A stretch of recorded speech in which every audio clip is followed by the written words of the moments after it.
বীরভূমের তারাপীঠ তো তোমরা সকলেই দেখেছো। তো আমরা আজকে এসে উপস্থিত হয়েছি মেদিনীপুরের তারাপীঠে। এটা দ্বিতীয় তারাপীঠ। তো চলো বন্ধুরা, তোমাদের দ্বিতীয় তারাপীঠের তারামার দর্শন করাবো। আজকের ট্যুর প্ল্যানটা করতে আমাদের অনেক ভোর ভোরই বাড়ির থেকে বেরোতে হয়েছে। তো ভোর ভোর বেরিয়েই সবার প্রথমে চলে এলাম হাওড়া স্টেশনে। স্টেশনে এসেই দেখি 13 নম্বর প্ল্যাটফর্মে মেদিনীপুর লোকাল 6:35-এ, কিন্তু 6:40 বেজে গেছে, এখনও ছাড়েনি। তাই দেরি না করে তাড়াতাড়ি ট্রেনটাতে আমরা উঠে পড়লাম। আজকে আমার সাথে রয়েছে আমার বন্ধু মানস। এই দ্বিতীয় তারাপীঠ মন্দির যেতে গেলে সবার প্রথমে আমাদের যেতে হবে পাঁশকুড়া জংশনে। তো পাঁশকুড়া জংশনে ট্রেন পৌঁছানোর পর আমরা কি করে মন্দিরে যাব সেটা তোমাদের ট্রেন থেকে নামার পরে আমি বিস্তারিতভাবে সব দেখিয়ে দেব। তো চলো যাওয়া যাক। এই মন্দিরকে কেন দ্বিতীয় তারাপীঠ বলা হয় সেটাও আমরা মন্দিরে গিয়েই জানবো। मेदिनीपुर को जाने वाली इस ट्रेन का अगला स्टेशन হাওড়া থেকে পাঁশকুড়া আমাদের ট্রেনের টিকিট পড়লো 20 টাকা করে, আর সময় লাগবে পাক্কা 2 ঘন্টা। আর এই ট্রেন জার্নিটা আমাদের কিন্তু 70 কিলোমিটারের।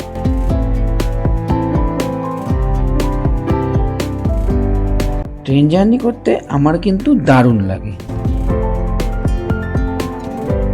মেদিনীপুর ডিস্ট্রিক্টে দেখছি ফুলের চাষ প্রচুর হয়, তাই যেতে যেতে অনেক ফুলের ক্ষেত আমরা দেখতে পেলাম। তোমাদের সুবিধার্থে পাঁশকুড়া যাওয়ার কিছু ট্রেনের টাইম টেবিল আমি ডেসক্রিপশন বক্সে দিয়ে দেব। কোলাঘাট ঢোকার আগে আমাদের ট্রেনটা এখানে কিছুক্ষণের জন্য দাঁড়িয়েছিল। তো দূরে একটা ট্রেন যাচ্ছে, ট্রেনটাকে দেখো কত সুন্দর লাগছে, ছোট্ট দেশলাই বাক্সের মতো, অসাধারণ। এখন আমাদের ট্রেন এগিয়ে চলেছে রূপনারায়ণ নদীর উপর তৈরি ব্রিজের উপর দিয়ে।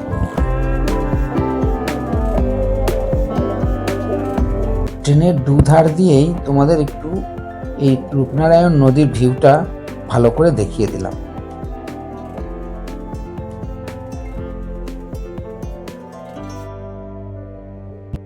সাঁতরাগাছি, উলুবেড়িয়া, মেচেদা, কোলাঘাট সব স্টেশন পার করে আমরা চলে এলাম পাঁশকুড়া স্টেশনে। ট্রেন থেকে নেমেই আমরা এগিয়ে চলেছি সামনের দিকে।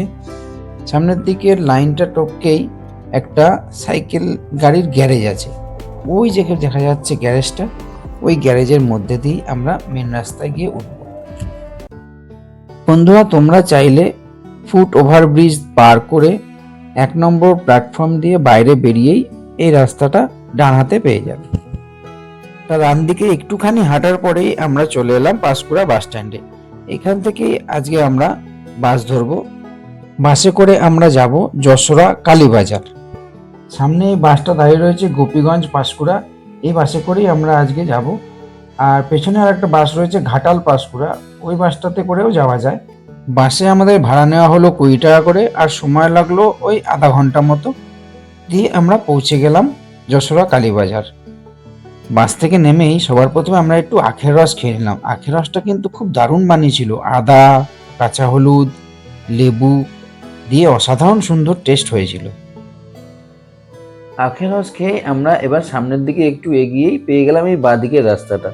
এই বাঁদিকের রাস্তাটা ধরেই একটু সামনের দিকে আমরা এগিয়ে যাব, কারণ ওখানেই আছে আজকে আমাদের মন্দিরে যাওয়ার জন্য ট্রেকার আর টোটো।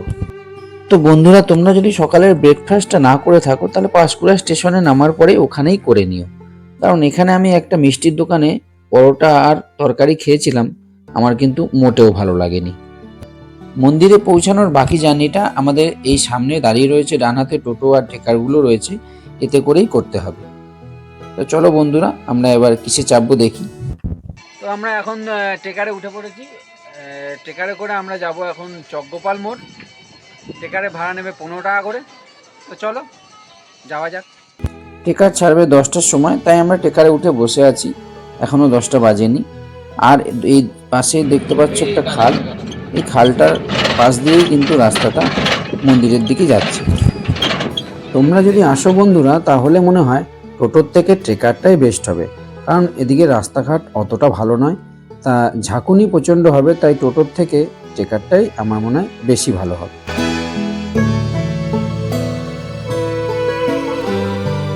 ট্রেকার আমাদের নামিয়ে দিল চকগোপাল মোড়ে। তো বাকি রাস্তাটা এবার আমাদের হেঁটে হেঁটেই যেতে হবে। তো এই হচ্ছে চকগোপাল মোড়। এই বাঁদিকে রাস্তা ধরেই আমাদের এবার যেতে হবে। তো চলো বন্ধুরা, এগিয়ে যাই। এত সুন্দর গ্রাম্য পরিবেশ দেখে যেমন চোখ জুড়িয়ে যাচ্ছে, তেমন মনও ভরে যাচ্ছে। ভালো করে ধান চাষ দেখার একটা সুযোগ আমি এখানে পেয়ে গেলাম। আমার মনে হয় তোমাদেরও মন চাইছে এরকম একটা পরিবেশে ঘুরতে আসতে, তাই দেরি না করে যত তাড়াতাড়ি পারবে চলে আসবে। দুপাশে ধান ক্ষেত আর মাঝখান থেকে এই মাটির রাস্তা, আর দূরে ওই দেখা যাচ্ছে মন্দির। ট্রেকারে করে আসার সময় রাস্তার পাশে যে ফুলের চাষগুলো হচ্ছিল, ওগুলো দেখে খুব ইচ্ছা করছিল একটু সামনে গিয়ে দেখতে। তো তখন নামিনি। তো আমার ইচ্ছা আছে মন্দিরটা পুরো ঘুরে ফিরে যাওয়ার সময় ট্রেকারে যাব না, কিছুটা হেঁটে যাব, দিয়ে ফুলের বাগান দেখব, তারপরে ট্রেকারে চেপে বাড়ি ফিরব।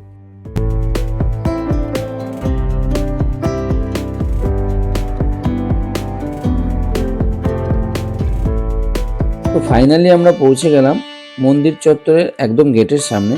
ওই দেখা যাচ্ছে মায়ের মন্দির, আর পাশেই রয়েছে একটা পুকুর। তো চলো গিয়ে দেখি, মন্দিরটা একটু ভালো করে ঘুরে তোমাদের দেখাই। এখানে জুতো খুলে আর পাশেই যে পুকুর আছে, ওই পুকুরে হাত পা ভালো করে ধুয়ে তবেই মায়ের মন্দিরে প্রবেশ করতে হয়।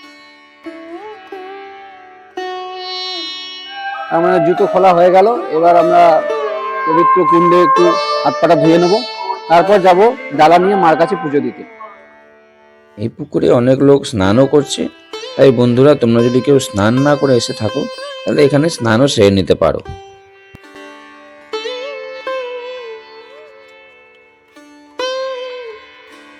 দূরে ওই দোকানটা দেখা যাচ্ছে, এই দোকানটা মন্দির ট্রাস্টেরই দোকান।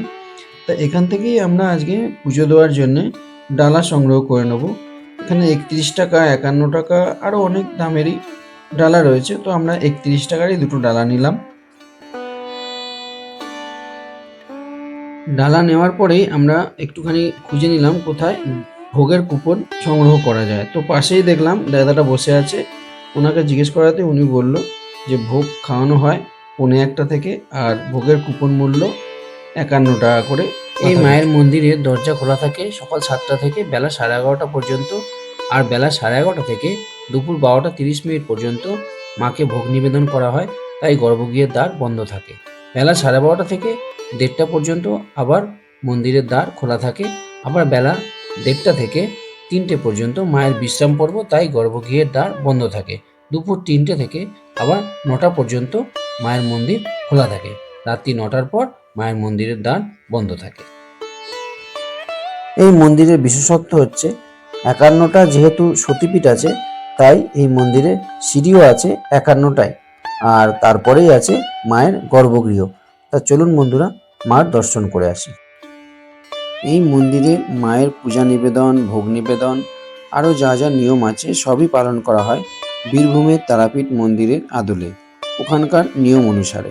এই কারণেই এই মন্দিরটিকে দ্বিতীয় তারাপীঠ বলা হয়।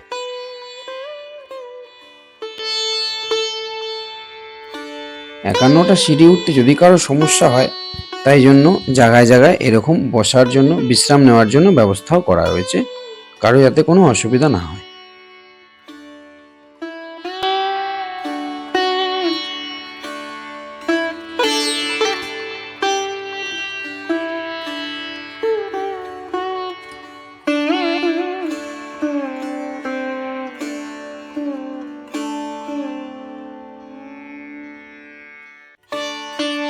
এত সামনে থেকে মাকে দর্শন করার সুযোগ সত্যি কোনো মন্দিরেই হয়তো পাওয়া যাবে না। এই মন্দিরে যে সুযোগটা আমরা পেয়ে যাচ্ছি। বন্ধুরা তোমরা যদি আসো, তাহলে এই মায়ের গর্ভগৃহের ভেতরে একেবারে ঢুকে মাকে মন ভরে দেখতে পারবে।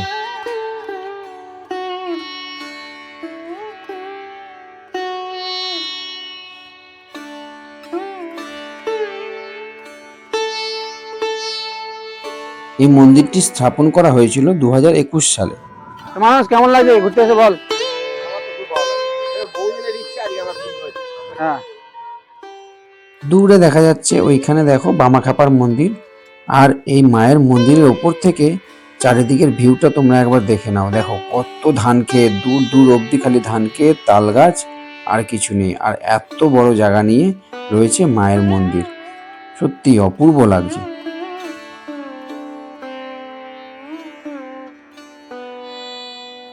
জয় মা তারা, জয় তারা, আসুন। জয় জয় তারা, তারা, জয় জয় তারা। জয় তারা।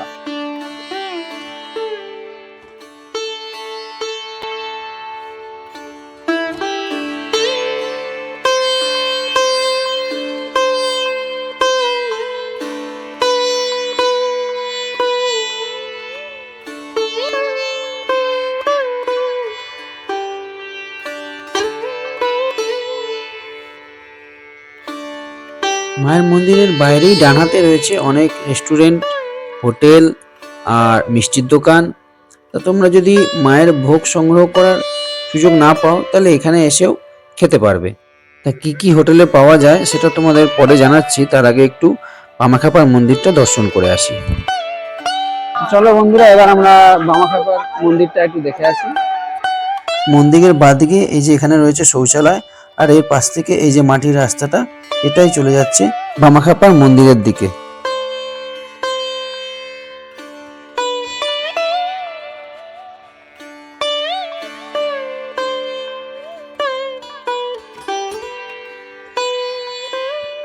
তো আমরা চলে এসেছি বামাখ্যাপার মন্দিরের একদম সামনে। তার বাইরেই রয়েছে একটি যজ্ঞকুণ্ড। তারপরে চলো এবার বামাখ্যাপার দর্শন করে আসি। এই হচ্ছে বামাখ্যাপা, আর ওনার সামনেই রয়েছে একটি শিবলিঙ্গ।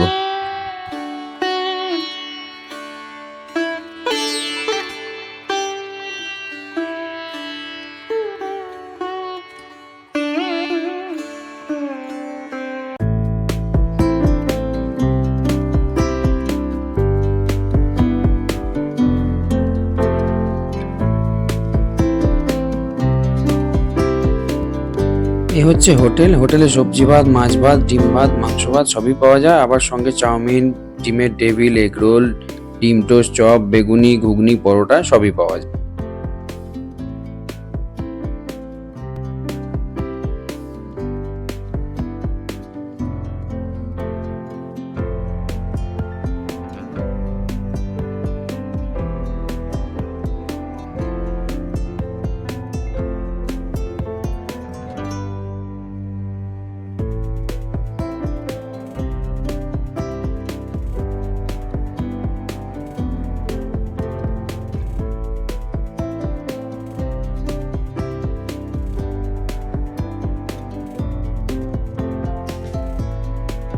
মন ভরে তারা মায়ের দর্শন আমাদের হয়ে গেল।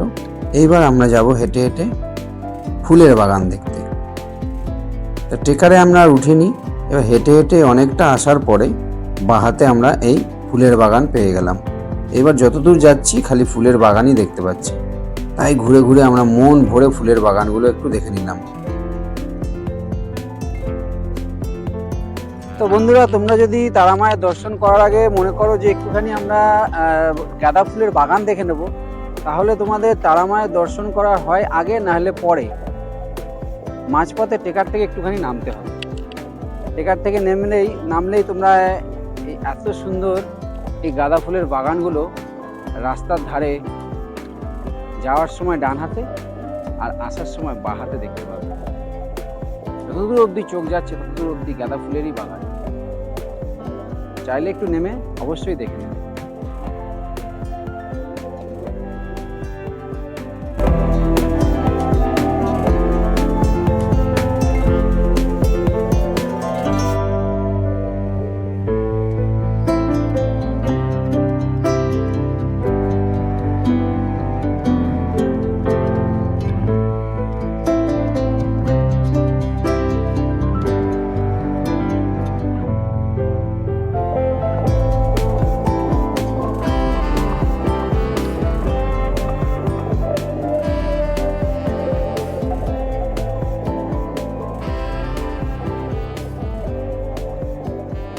যেতে যেতে আবার পেয়ে গেলাম খুব সুন্দর একটা মা মনসার মন্দির।